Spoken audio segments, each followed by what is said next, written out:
नमस्ते प्रिय दर्शकों, आज मैं आपको शनिदेव के प्रथम भाव के फलों के बारे में बताना चाहती हूँ। तो क्या फल शनिदेव आपको देंगे अगर वो आपकी कुंडली के प्रथम भाव में स्थित हैं, बैठे हैं, और आपको क्या उपाय भी करना चाहिए ये मैं आपको बताऊँगी।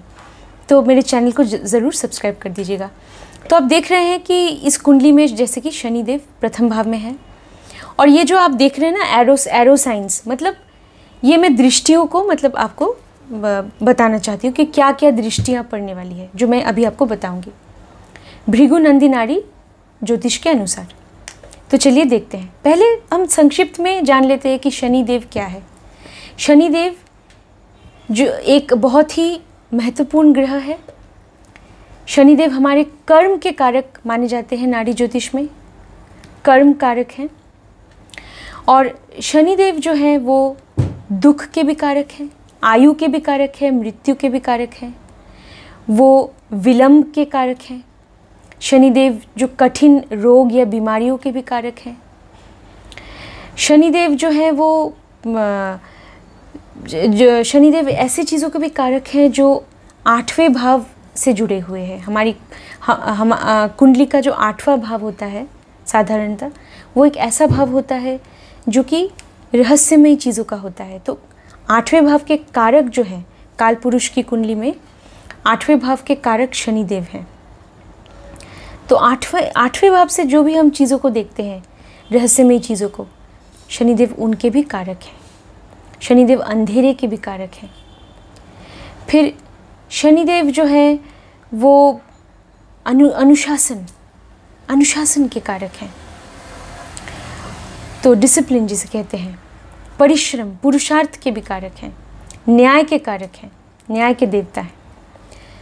तो अभी हम और वो जैसे लोहे को भी हम शनिदेव से देखते हैं।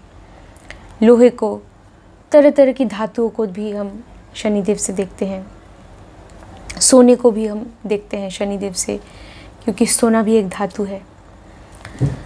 तो अभी हम चलते हैं, अगर शनिदेव प्रथम भाव में बैठे होंगे तो आपको क्या फल देंगे। तो जैसे कि हम नाड़ी ज्योतिष में भृगु नंदी नाड़ी में काल पुरुष की कुंडली को बहुत ज़्यादा महत्व देते हैं। तो काल पुरुष की कुंडली में प्रथम भाव में मेष राशि होती है। मेष राशि के स्वामी हैं मंगल देव, और प्रथम भाव के कारक हैं सूर्यदेव। तो इसका मतलब एक तरह से देखा जाए तो प्रथम भाव सूर्य और मंगल का है। सूर्य और मंगल शनिदेव के शत्रु माने जाते हैं। तो शनिदेव अपने शत्रु के घर में बैठे हैं, तो इसलिए शनिदेव प्रथम भाव में थोड़े से कमज़ोर माने जाते हैं। लेकिन ये भी देखना ज़रूरी है कि शनिदेव कौन सी राशि में है, और वो राशि के स्वामी की स्थिति कुंडली में कैसी है। शनिदेव कौन से नक्षत्र में है, नक्षत्र स्वामी की स्थिति कुंडली में कैसी है, और शनिदेव पे किन ग्रहों का प्रभाव पड़ रहा है, और शनिदेव किन भावों को भी प्रभावित या किन ग्रहों को खुद भी प्रभावित कर रहे हैं। ये सारी चीज़ों का हमें ध्यान रखना पड़ेगा, तभी हम बता पाएंगे कि शनिदेव किस तरह के फल आपको देंगे। तो यहाँ जो मैं जिन फलों के बारे में बात करूँगी वो एक सामान्य स्तर पर, कि अगर पहले भाव में बैठे हैं उनमें से आपको जैसे 70 या 80% फल आपको देखने को मिल सकते हैं। 100% नहीं भी मिल सकते हैं, लेकिन 70 से 80% तो आपको मिलने चाहिए। तो चलिए हम देखते हैं। अगर शनिदेव प्रथम भाव में बैठे हैं तो नाड़ी ज्योतिष के अनुसार शनिदेव के पास कौन कौन सी दृष्टियां हैं। हम मानते हैं कि हर एक ग्रह के पास नाड़ी ज्योतिष में कुछ दृष्टियां होती है। तो वो कौन सी दृष्टियां हैं?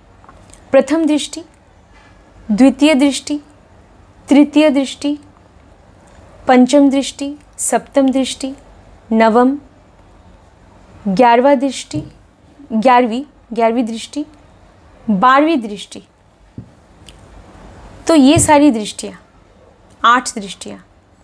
शनिदेव के पास एक दृष्टि और है, और एक दृष्टि भी है, वो है दशम दृष्टि। शनिदेव जहाँ भी बैठते हैं वहाँ से अपने दशम भाव को प्रभावित करते हैं। तो नाड़ी ज्योतिष में शनिदेव के दशम दृष्टि का भी महत्व है। तो चलिए अभी हम देखते हैं। अगर शनिदेव प्रथम भाव में बैठे हैं तो पहली दृष्टि या प्रथम दृष्टि पड़ेगी उस भाव में जहाँ पे वो खुद बैठे हैं, जैसे कि प्रथम भाव में। प्रथम भाव आपके देह का है, मन का है, मतलब शरीर, मन, आत्मा और आपके पूरे व्यक्तित्व को प्रथम भाव दर्शाता है। तो शनिदेव वहाँ पे आके बैठ गए हैं। इसका मतलब शनिदेव का प्रभाव अब आपके पूरे व्यक्तित्व पर पड़ने वाला है। तो आप अनुशासित होंगे, आप नियमों को मानने वाले होंगे, कानून को मानेंगे। फिर आप एक न्यायाधीश के जैसे होंगे। न्यायाधीश मतलब आप एक जज के जैसे होंगे, जैसे लोगों को भी जज करना आपको पसंद होगा और आसानी से किसी के ऊपर आप यकीन नहीं करेंगे। हर कोई आपके शक का शिकार हो सकता है। तो ये देखा गया है अगर शनिदेव प्रथम भाव में है। शनिदेव से हम बाधाओं को भी देखते हैं, वो बाधा के भी कारक हैं, बाधा विलंब के कारक हैं। तो आपके कार्यों में ना बाधाएं आपको देखने को मिल सकती हैं। आपको बाधाओं को पार करके ही अपने कार्य में सफलता मिलने के आपको जैसे चांसेस हैं, मतलब आपको वो बाधाएं ना पार करनी पड़ेंगी, बाधाएं आएंगी, आपका काम जो है होते होते रुक जाएगा, विलंब की स्थिति बन जाएगी, डिले जिसे कहते हैं। तो ये सब हम देख सकते हैं अगर प्रथम भाव में है। और आपको जैसे आप कर्मठ होंगे, आप अपने कर्म में विश्वास रखते होंगे, लेकिन अगर शनिदेव की स्थिति अच्छी नहीं है तो कभी कभी ऐसा भी देखा गया है कि इंसान आलसी हो जाता है, क्योंकि शनि ग्रह बहुत ही धीरे धीरे चलते हैं। अंतरिक्ष में भी जो गोचर में शनिदेव बहुत ही एक धीमी गति से चलने वाले ग्रह हैं। तो अगर उनकी स्थिति अच्छी नहीं है तो जातक को आलसी भी बना सकते हैं। अभी चलते हैं हम शनिदेव की दूसरी दृष्टि के बारे में बात करते हैं। अगर प्रथम भाव में बैठे हैं तो उनकी जो द्वितीय दृष्टि है वो आपके धन भाव पे पड़ेगी, जो आपके दूसरा भाव जो है वो संचित धन का है। संचित धन का है, दूसरा भाव हमारे परिवार का है, वाणी का है। तो आपको बहुत ही सावधान होना पड़ेगा। आप किस तरह से बात करते हैं, किस तरह से बोलते हैं, आपको उसके ऊपर नियंत्रण रखना होगा, वरना शनिदेव आपको पता है वो न्याय के देवता हैं। अगर आपने अपनी वाणी को नहीं सुधारा, अगर आपने अपनी वाणी पे नियंत्रण न रखते हुए अगर किसी को कुछ बुरा भला कह दिया तो उसका जैसे नतीजा आपको भुगतना पड़ेगा, क्योंकि शनिदेव की दृष्टि। और हम मानते हैं ये जो द्वितीय दृष्टि होती है ना, जो दूसरी दृष्टि नाड़ी ज्योतिष में, ये बहुत ही एक प्रबल दृष्टि होती है, क्योंकि ग्रह है जो वो ग्रह बिल्कुल शनिदेव के सामने है। द्वितीय भाव में कोई ग्रह नहीं भी है तो वो भाव में कोई ना कोई राशि तो है, तो उस भाव का तो कोई ना कोई स्वामी ग्रह तो होगा। तो उस भाव के ऊपर शनिदेव की बहुत प्रबल दृष्टि पड़ती है। तो इसके लिए आपको सावधान होना होगा। आप किस तरह से अपने परिवार के लोगों के साथ बर्ताव करते हैं, ये भी, इस बारे में भी आपको बहुत ही सावधानी बरतनी पड़ेगी। और जैसे किस तरह के संबंध अपने परिवार के लोगों के साथ आप रखते हैं। और धन, आप अपने संचित धन का क्या करते हैं, किस तरह उसे आप, जो आपका संचित धन है उसका आप क्या करते हैं, किस तरह से आप उसे खर्च करते हैं, या संचित धन के ऊपर शनिदेव की दृष्टि है। तो इसलिए आपको सावधान होना होगा। उसके बाद चलते हैं शनिदेव की जो तृतीय दृष्टि है। शनिदेव की तृतीय दृष्टि जो है ना, वो बहुत ही ज़रूरी है जातक के प्रोफेशन के लिए। आपके प्रोफेशन के लिए जो तृतीय दृष्टि है वो बहुत ज़रूरी है। हम ये मानते हैं नाड़ी ज्योतिष में। तृतीय भाव में जो भी ग्रह बैठा होगा, वो ग्रह जो है ना, वो ग्रह आपके प्रोफेशन को प्रभावित करेगा। मान लीजिए वहाँ पे अगर शुक्र है तो आपका जो प्रोफेशन, शनिदेव जो कर्म के कारक है, प्रोफेशन के कारक है, तो उनकी दृष्टि पड़ रही है जो तीसरे भाव में जो ग्रह बैठा है, तो वो ग्रह जो है आपके प्रोफेशन के साथ जुड़ा होगा। अगर शुक्र ग्रह है तो कला, आप किसी भी कला के साथ जुड़े हो सकते हैं, आप गायक हो सकते हैं, आप ये हो सकते हैं, डांसर हो सकते हैं, आप एक अच्छे ब्यूटिशियन भी हो सकते हैं। और शनि शुक्र का संबंध हम नाड़ी ज्योतिष में भी मानते हैं कि ये नाड़ी ज्योतिष की विद्या सीखने के लिए भी ये एक अच्छा, एक हम कॉम्बिनेशन मानते हैं, शनि और शुक्र का कॉम्बिनेशन। लेकिन शुक्र की स्थिति देखनी ज़रूरी है कि शुक्र कौन सी राशि में है। अगर कुंभ में है और कुंभ, तुला और वृषभ में शुक्र अच्छा माना जाता है। और मैंने ये भी देखा है अगर शुक्र मीन में है तो भी अच्छा वो जातक नाड़ी ज्योतिष पढ़ सकता है और अच्छा कर सकता है। और मतलब दूसरी राशियों में भी अगर शुक्र है तो भी आप नाड़ी ज्योतिष पढ़ सकते हैं। लेकिन हाँ, ये अगर इन राशियों में है तो और ज़्यादा अच्छा है। तो फिर मतलब शुक्र के साथ आपके प्रोफेशन, अगर शुक्र तीसरे घर में बैठा है तो प्रोफेशन का सीधा सीधा संबंध होगा। अब जैसे हम अगर बुध बैठा है तो आप, तो बुध तो वैसे भी, बुध ग्रह जो है वो ज्योतिष के साथ जुड़ा है तो भी आप ज्योतिषी बन सकते हैं। बुध ग्रह है तो आप अच्छे लेखक बन सकते हैं।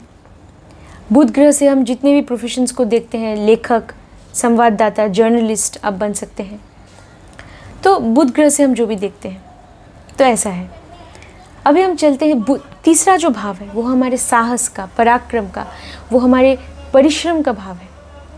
और शनिदेव की दृष्टि पड़ रही है ऐसे भाव पे जो परिश्रम को दर्शाता है कि जातक किस तरह से परिश्रम कर रहा है, अपने लक्ष्य की ओर आगे बढ़ रहा है, किस तरह से अपने लक्ष्य को प्राप्त करने के लिए वो मतलब काम कर रहा है। तो शनिदेव की दृष्टि उस पर पड़ रही है तो इसका मतलब आपको परिश्रम लगातार करना होगा। तो शनिदेव ज़रूर आपको समय के साथ साथ आपको ज़रूर अच्छे फल देंगे। शनिदेव की तीसरी दृष्टि पड़ रही है तो इसीलिए आपको ये देखना होगा कि आप किस तरह से आप जो परिश्रम कर रहे हैं वो सही दिशा में कर रहे हैं कि नहीं, वरना आपको फल कभी भी शनिदेव उसका नहीं दे पाएंगे। तो दिशा आपको तय करना होगा। अब चलते हैं शनिदेव की अगली दृष्टि की ओर, जो है पंचम दृष्टि। ये पंचम दृष्टि जो है हम इसे नाड़ी ज्योतिष में त्रिकोण दृष्टि मानते हैं। जो ग्रह अगर बैठा है पंचम भाव में तो उस पर शनिदेव की पंचम दृष्टि पड़ेगी, और ये जो ग्रह है इस ग्रह का शनिदेव के ऊपर नवम दृष्टि पड़ने वाली है। तो ये जो है त्रिकोण संबंध हम इसे कहते हैं, 5-9 की दृष्टि, त्रिकोण संबंध, ये बहुत ही महत्वपूर्ण है। तो शनिदेव क्योंकि कर्म कारक है, तो मान लीजिए पंचम भाव में केतु है तो ऐसा कोई प्रोफेशन आपका होगा जो कि केतु के साथ जुड़ा है। केतु से हम औषधि को देखते हैं, गवर्नमेंट की जॉब, गवर्नमेंट की नौकरी, सरकारी नौकरी को भी हम केतु से देखते हैं। केतु से हम देखते हैं जैसे वैदिक जो विद्या है उसे भी केतु से देखते हैं। केतु से हम ज्योतिष की विद्या को भी देखते हैं, या जो भी ऑकल्ट साइंसेस हैं सब हम केतु से देखते हैं। तो 8वें भाव से भी जो चीज़ें जुड़ी हुई हैं 8वें भाव से वो हम केतु से देखते हैं। स्टॉक्स और शेयर्स को भी हम 8वें भाव से जोड़ के देखते हैं। तो कहीं ना कहीं अगर केतु बैठे हैं पंचम भाव में तो इन सब चीज़ों के साथ आपका, इनमें से कोई भी एक चीज़ के साथ साधारणतः आपका जो प्रोफेशन है वो जुड़ा हो सकता है। और अगर केतु से जो चीज़ें जुड़ी है उनके साथ आपके प्रोफेशन का कोई संबंध अगर नहीं बन रहा है तो केतु क्या है, केतु भी बाधा है। तो आपके प्रोफेशन में ऐसा आपको देखने को मिल सकता है कि रुकावट या बाधा आ सकती है। तो उन बाधाओं का आपको सामना करना पड़ेगा। मतलब उन बाधाओं को पार करके ही आप अपने प्रोफेशन में उन्नति प्राप्त कर सकते हैं। तो उसके लिए आपको केतु के उपाय करने पड़ेंगे ताकि वो आप उन बाधाओं से मुक्त हो सकें। तो ऐसा भी हम कह सकते हैं। अगर केतु नहीं है, मान लीजिए पंचम भाव में कोई ग्रह भी नहीं है लेकिन कोई राशि तो है, तो उस राशि के तो स्वामी ग्रह होंगे, तो वो ग्रह तो कहीं ना कहीं बैठे होंगे। तो वो ग्रह भी आपके प्रोफेशन को, जैसे आपके कर्म को या प्रोफेशन को वो प्रभावित करते हैं, ऐसा देखा है। फिर अभी चलते हैं अगली दृष्टि की। पंचम भाव आपकी शिक्षा का भाव है, तो आपकी शिक्षा में थोड़ी सी विलंब हो सकती है, आपको बाधाओं का सामना करना पड़ सकता है। पंचम भाव आपकी सृजनात्मक, कलात्मक शक्ति का भाव है। तो कहीं ना कहीं शनिदेव ना एक बाधा और रुकावट को शनिदेव भी दर्शाते हैं। तो आप जैसे अपने आप को अपनी भावनाओं को व्यक्त करने में आपको कभी ना कभी थोड़ी सी हिचकिचाहट हो सकती है, क्योंकि शनिदेव की दृष्टि पड़ रही है पंचम भाव में। हम क्या कह सकते हैं, ये संतान का भी भाव है, तो संतान के जन्म में विलंब हो सकता है, ये भी हम कह सकते हैं। तो क्योंकि शनिदेव की दृष्टि पड़ रही है संतान के भाव के ऊपर, तो ये सारी चीज़ों को हम कह सकते हैं। ये प्रेम संबंधों का भी भाव है। तो अगर शनिदेव की दृष्टि यहाँ पड़ रही है तो उसमें भी रुकावट या बाधा आपको देखने को मिल सकता है। तो अभी हम चलते हैं शनिदेव की सप्तम दृष्टि की ओर। सप्तम दृष्टि पड़ेगी आपके दाम्पत्य जीवन पे, आपके दाम्पत्य जीवन पे, आपकी शादीशुदा ज़िंदगी पे, आपकी शादी पे। तो ऐसा देखा गया है कि शनिदेव की दृष्टि पड़ रही है तो वो जातक जो है वो अपनी शादीशुदा ज़िंदगी में अपने दायित्व को, कर्तव्य को ज़्यादा महत्व देगा।